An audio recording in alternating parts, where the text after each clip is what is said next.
Hey, this is Chrissy Holm, mental performance consultant with Premier Sports Psychology. And if you really want to learn how to level up your life, you should be listening to the Time to Shine Today podcast with my great friend, Scott Ferguson. Time to Shine Today podcast, Varsity Squad. It is Scott Ferguson, and we're at episode 198 with my awesome sauce friend, Chrissy Holm. She is a mental performance consultant.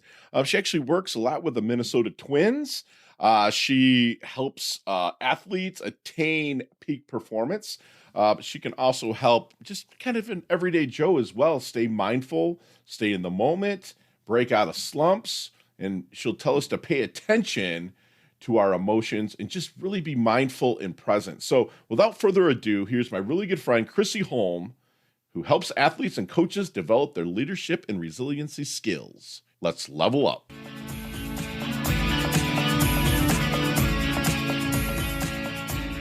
Time to Shine Today podcast, Varsity Squad. It is Scott Ferguson, and I have my beautiful friend, Chrissy Holm from the awesome state of Minnesota. There's only one downfall about her. She went to this U of M school, this Blue Flu. Everyone that knows me from Michigan knows I'm a huge Sparty fan, but that's okay. That means if she got through Michigan, then she is a smarty pants, which is awesome. And Chrissy is a leadership and mental performance consultant at Premier Sports Psychology in Minneapolis, Minnesota. She works primarily with athletes and coaches to develop their leadership and resiliency skills. Chrissy is a former NCAA and world champion rower or career or whatever they call that. That's awesome. I always want to do that. As well as a former coach at the D1 collegiate level. And she left off that she could probably dunk on me if we started the ball. And she also played, I believe, at a professional level in netball, if I'm not mistaken. But she's just a rock star athlete. She helps other athletes and other people really level up. And Christy, thank you so much for coming on. Please introduce yourself to the Time to Shine Today podcast, Varsity Squad. But first, what's your favorite color and why?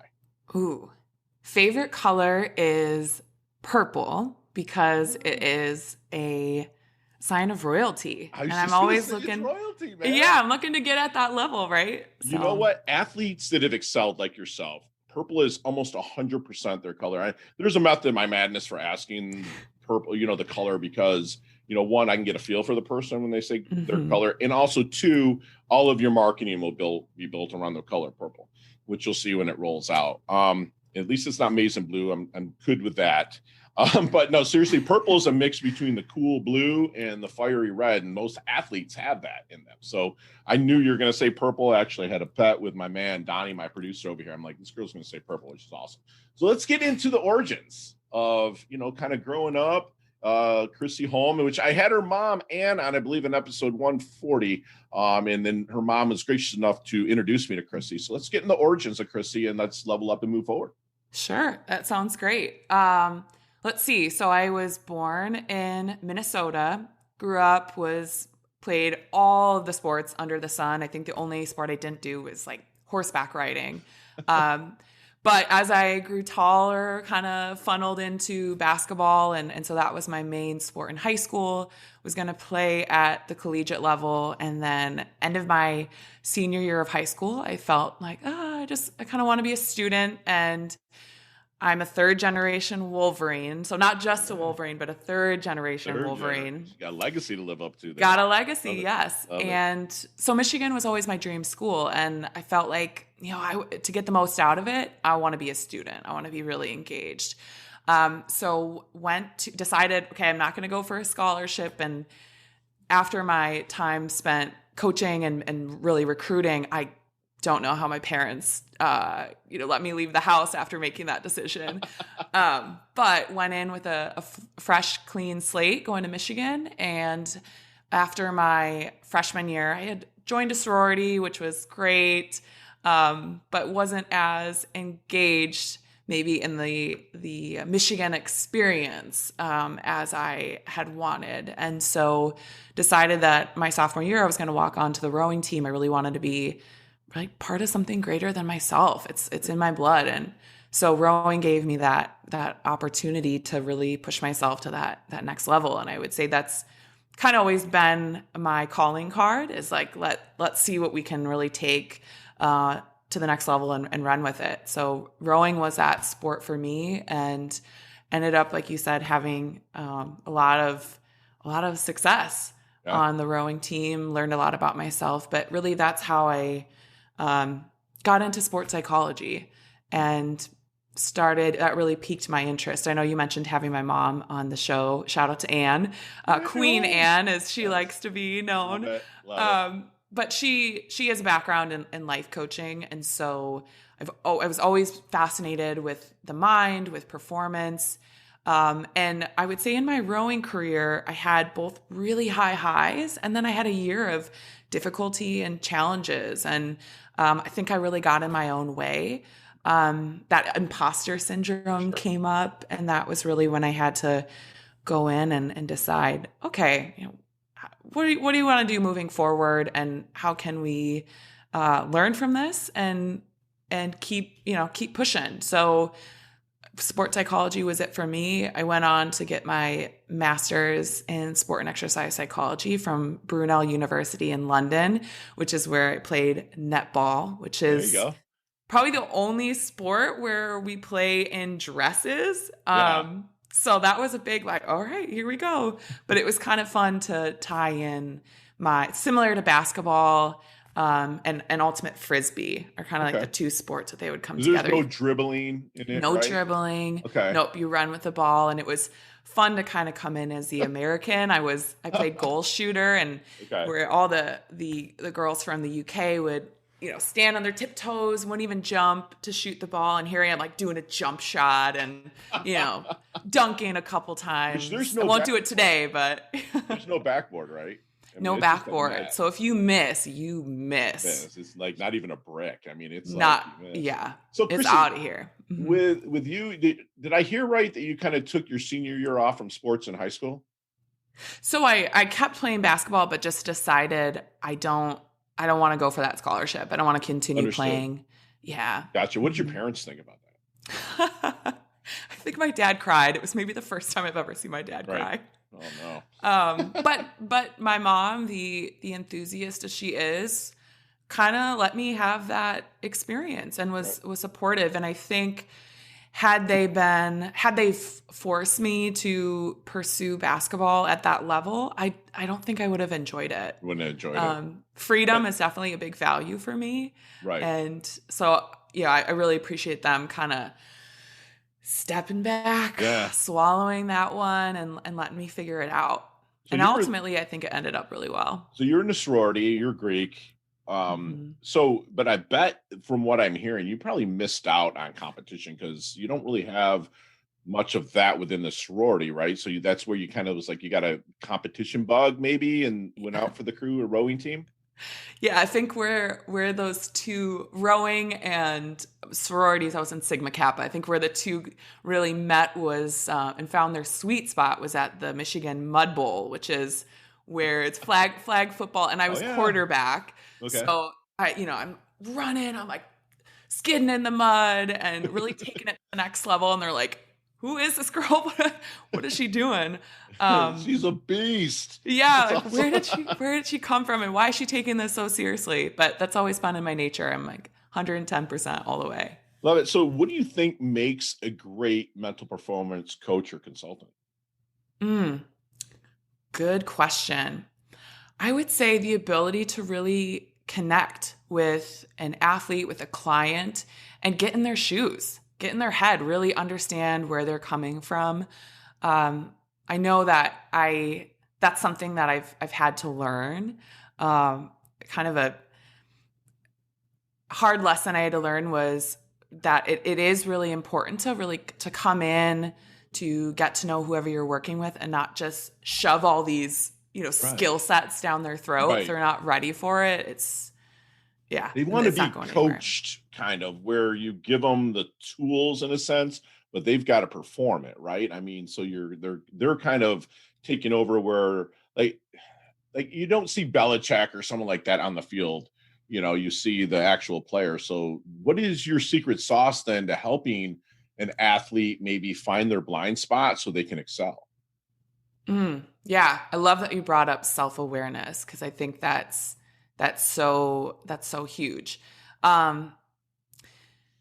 Really, it's helping them to slow things down and really notice where they're putting their energy and attention. Where are they focusing? I think there's a lot of bells and whistles in mental performance coaching, in sports psychology, and if you're not able to be aware of what you're thinking about, what you're doing in the moment, it's just extra. So where I really like to, or what I like to bring in is mindfulness. And I know that's kind of a buzzword. Everybody talks about it like, just whatever you got, throw some mindfulness on it. It's like this Band-Aid. But Right. I think It's those crucial, those who really practice it and understand it know that there's nothing sexy about it. It's really just sitting down and training yourself to be able to focus, get engaged with the present moment, and slowing things down is kind of the first step to kind of look around and be like, okay, yeah, here there are some blind spots, and if I'm moving too fast, I'm not gonna be able to really look at those. And you help them do that. And so what's important, like I have a very high end, he plays behind the, he's a catcher in maybe Major League Baseball that I coach with Mindset right now. And we talk about this a lot. But like, how about the importance at the level of people that you're coaching, Chrissy, on visualization? Like, how important is that? And what maybe some secret sauce steps might you implement to help them be mindful and visualize their success? Yes, excellent. And I love that you made the connection between mindfulness and visualization, and how you kind of got to be able to get yourself in the moment to then kind of imagine what you want to do. And I want to clarify a little bit. So visualization, you're really picturing what you want to be doing, or going through a past experience that you'd want to tweak and do better. But I want to take it to that next level of imagery, which actually incorporates all five senses. And so what that looks like is, if I were to work with a client, the first thing I would have them do is to just think about their favorite memory from their sport, like something super vivid. And I would ask them to describe, like, what do you see? What do you hear? Right? Can you, if it's sports, what can you smell? Like the sweat. What does the gym smell like? Yeah. Can you hear the squeaks of your shoes on the basketball court? Yes. What do can you feel the silk, the slickness of your jersey? Right. And when you start to incorporate those things and make it really vivid, that's where it becomes powerful, because what we see is that the same parts of your brain light up as when you are thinking about doing some aspect of your performance as when you're actually doing it. So it really is this mental repetition. You're creating this mental blueprint of how you want to perform. And it's great for, again, changing or figuring out how to bounce back from adversity, and also to anticipate future challenges and think about, how do I want to step in that? So you're really primed and grooved and ready to go. That is amazing. Step back, bounce back from adversity. That is, in sports, there's a lot of failure, right? I mean, and that's where, like I've been told, when you fail forward, right? So like, what do you do with athletes who might be in a slump? I mean, you work with the Minnesota Twins a little bit, right? If I'm not mistaken. Yeah. So our group, Premier Sports Psychology, works with a couple different professional teams in Minneapolis, which is really exciting to, I'm pretty young in my career, so to be able to be connected with those kinds of clients has been awesome. But yes, slump, you're talking about slump. With that, when you're in a slump, there are a lot of negative thoughts, emotions that you might be having. Like, it sucks to be in a slump. Right. Like there's no way of getting around that. And when we try to get rid of those negative thoughts, get rid of those negative emotions, like, oh, I don't want to deal with this. This is horrible. Make it go away. You're investing a lot of energy into changing something that's not really tangible. right? It distracts you away from what are my actions in this moment? How is this contributing to my performance? What is required of me? And so where the mindfulness piece comes in is that you're really being present with yourself without that judgment, without that, I need to get rid of these negative thoughts. And I'd like to call them more natural, right? That's part of the human experience.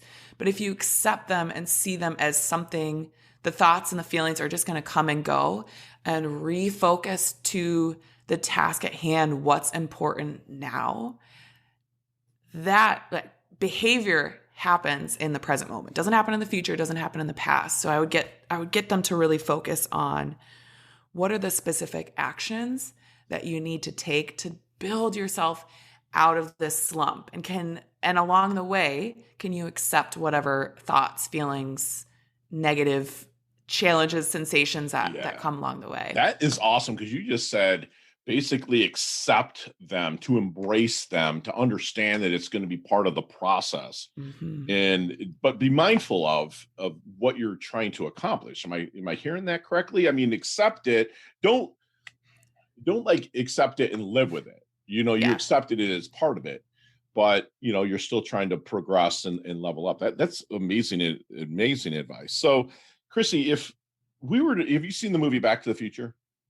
I've once when I was younger. Yeah. You're young. Anyway, so there's this dude, he gets in DeLorean, he goes back to 1955 and changes a lot of the stuff in the future. So if you got in that DeLorean and went back to, say, the 18-year-old Chrissy, what kind of knowledge nuggets, as we call them here, Time to Shine Today, would you drop on her to maybe shorten her learning curve, blast through and level up, maybe just a little bit quicker? Ooh, I love that. Well, one, a consistent mindfulness practice. But two is to really trust my inner Chrissy, which is very enthusiastic and excited about any new challenge or possibilities, and to just keep my focus on what's important now. Like what do I find?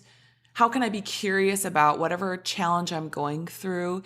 And when you have that curious lens and bring at it with a lot of joy of like, hey, this is awesome, I'm learning, you lean into it a little bit more. And when it gets uncomfortable, you stick around long enough to really be able to change things. So I would say trust your inner Chrissy, trust your inner joy, and lead with that through challenges, and you'll be successful. Wow, that's amazing. And you're so young to say that stuff. It's awesome. So give me some bad advice you've received. I love it. Bad advice I've received. Probably to not. So I want to preface this a little bit. I know that I say, don't try to change your thoughts. Don't try to change your emotions. But it doesn't mean ignore them. And some bad advice would be to just ignore it and keep grinding, right? Like we get told that in sports all the time. Like, it doesn't matter what you're feeling, suck it up and just go for it. Right. And it doesn't work. It doesn't work. Stale.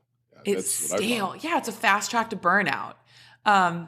Yeah. So really just using my emotions, emotional intelligence, another buzzword, but there's a lot of research behind how that affects performance, especially with athletes.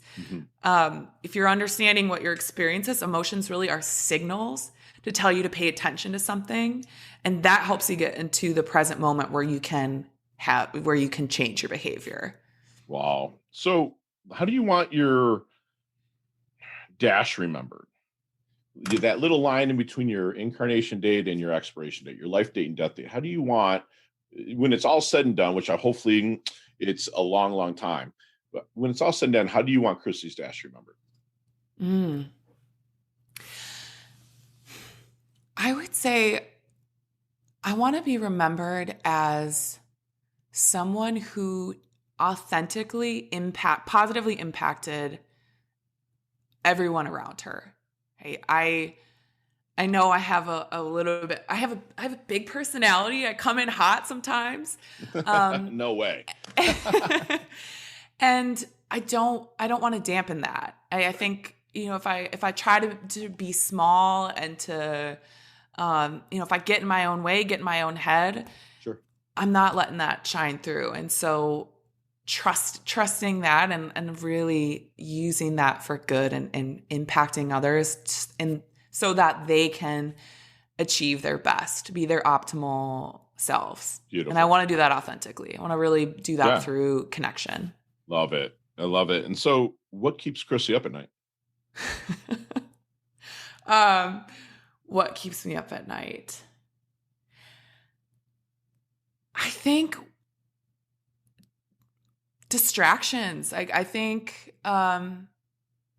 trying to take on too much sometimes. And I really get spinning. And so, it's been important for me to not only preach mindfulness, but to practice it. And over the last 2 months, I've stuck with doing 25 minutes a day, first thing in the morning.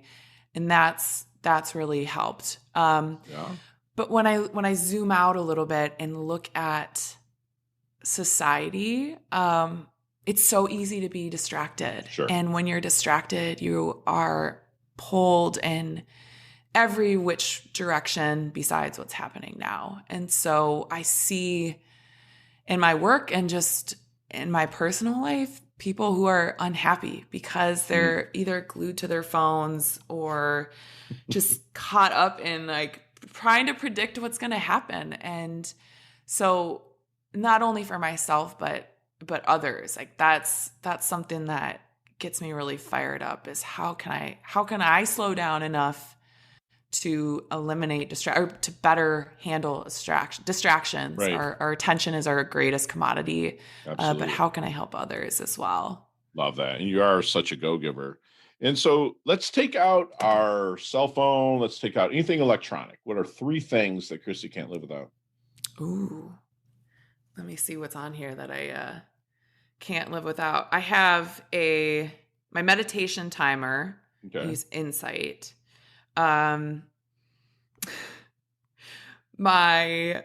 This is going to be kind of lame, but my Giphy app. Okay. I like if I'm going to be connecting with someone over text, I want to have the perfect GIF or sticker to really just like liven it up.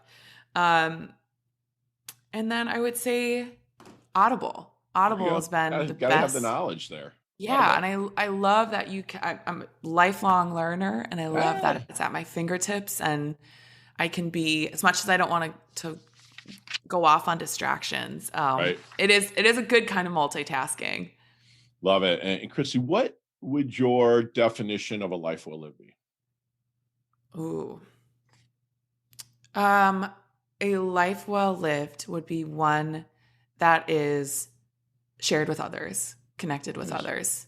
I think we've learned over this last year how important it is to be connected. And it can be when you're really chasing something, you're pursuing a high level of whatever you're doing, that can be isolating at times. So making time to really share that with people. Got it. Love that. Yeah, that's connection is so huge what you just said, especially in the pandemic. We're in day like 9,280 of this quarantine thing. So, but okay, so we're gonna move into our leveling up lightning round. Are you gonna be ready to rock with that? Oh yeah, I'm a Wolverine. Right. Hey, we're back with Chrissy Holm, mental performance consultant at Premier Sports Psychology, and we are going to do our leveling up lightning round.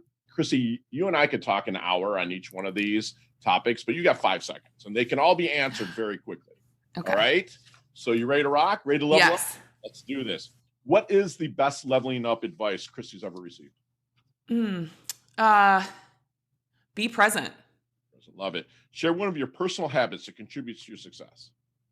Daily mindfulness practice, 20 minutes a day. Love it. Who's had the most profound impact in your life? My mom. She's going to love that. Queen Anne. If I'm in my doldrums and I'm just not feeling it, you notice it, be like, Fergie, read this book. What's the book? Oh, Mastery by George Leonard. It talks, it's great. It's great. Yeah, it's good. I'll put that in the show notes, squad. Make sure you pick that book up. It's a great read. Is there any charity or organization you'd like to support or give money to? Ooh.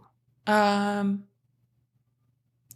the World Wildlife Fund. Love it. They're kind of hurting a little bit. Yeah, it is. It is. And last question, you can elaborate on this one a little bit. What's the best decade of music? 60s, 70s, 80s? 90s. 90s. 100%. Are you a 90s baby? Oh, yeah. Okay, very cool. Very cool. That's awesome. So how can we find you, Chrissy? You can find me on Instagram at sportpsychyogi or premiersportpsychology.com. And I'll put that in the show notes as well as her LinkedIn or Twitter. And like she said, her Instagram, which I love that the Instagram handle there that you have a sports psych yogi. Beautiful, beautiful. And leave us with one last knowledge nugget you want us to take with us, internalize, and take action on. I would say you're only one breath away from living your life. Wow. That is amazing. And squad, you have just been privy to listen in or watch in on a fantastic masterclass with my really good friend, Chrissy Holm from Minnesota, my Wolverine friend who values freedom. You know, a good coach has the ability to connect with their athletes or their clients. She's going to help slow things down where they can focus their attention on what really needs to happen. You know, visualization and imagery is very important. So Chrissy is so astute to understand that not only like she nailed it when it came to like the five senses that you have, like when she puts you in a situation of the great time that you have, that's how you can pull someone forward out of a slump by helping them feel mindfulness and accept the thoughts and maybe enter a state of flow, not so much reject it, because Chrissy made a point that when you're rejecting things, you're putting so much energy into that you're not focusing and visualizing in through imagery to really go forward with what you need to do, because you don't have the energy to do that. You know, she said the behavior happens in present moments. And that consistent mindfulness practice, be open to new challenges, lean into it, and trust your inner voice. That's what she would have told her inner Chrissy. And that's probably what she even tells herself now. You know, she tells us that emotions are signals to pay attention, embrace them, move forward, use them as power to move on forward. She's going to be remembered as an authentic person that made an impact, that she really cares. She's the ultimate go-giver. She thinks that connection with others is paramount. So any chance you have to connect with somebody, whether it's opening a door with a smile on your face for somebody to walk through, make it happen every day. Like, people know that my New Year's resolution is to make someone smile every day and never meet a stranger. That's my two things. So Chrissy lives that. And she wants you to take away from life all the good things and not focus on the negative. And Chrissy does just that. She levels up her health. She levels up her wealth. She's absolutely beautiful inside and out. She's humble yet hungry, an awesome competitor, a Wolverine, but I'll let her slide today. Chrissy, thank you so much for coming on. You're amazing. Can't wait to collaborate with you in the future, and we'll talk soon. Great. Thanks, Fergie. This was awesome. You're welcome, love. Talk soon. Hey, thanks so much for listening to this episode of Time to Shine Today podcast, proudly brought to you by Sutter & Nugent Real Estate Excellence, who can be reached at 561-249-7266 and online at www.sutterandnugent.com. If you are a business owner or professional who would like to be interviewed on Time to Shine Today, please visit timetoshinetoday.com/guest. If you like this episode, please subscribe on Apple Podcasts, Google Podcasts, Stitcher, Spotify, iHeartRadio, or wherever you get your podcasts. There's a link in the show notes to our website. Also there, you will see our recommended resources. We hope that you will support our show by supporting them. If you like what you've been listening to, it'd be great if you could just give us a 5-star rating and tell your friends how to subscribe while you're at it. I'm your host, Scott Ferguson, and until next time, let's level up. It's our time to shine.